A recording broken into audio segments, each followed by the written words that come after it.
olanı bile eğitsinler. Koyan oldu Sinan'ın heyet, eğitleri bile bir zupsuz.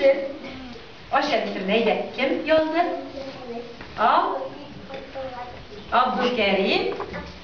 Abdülkerim Murat'ın yazılan. Güle gidip yazılırken heyet geyleri. Allah. Allah rahmetiyle kuşlardan girip gitti. Bak Kur'anlar bütün girnaklar bilen kaplap gitti.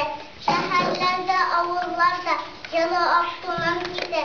Kış ayları bizim için ruhsatlı alıp gitti. Bak yolgan karşıklarız, biz bakşağa varabız. Ruslar bilen birgeleşip anlaşana şurabız. Dağ başlarına bizde şanağa oturabız. Dağ düşkünde kaşağında yine de oturabız. Kışın rahat, afkaklarda rahatlanıp oynayız. Kışına bizden Rabbimize rahmet edip oynayız.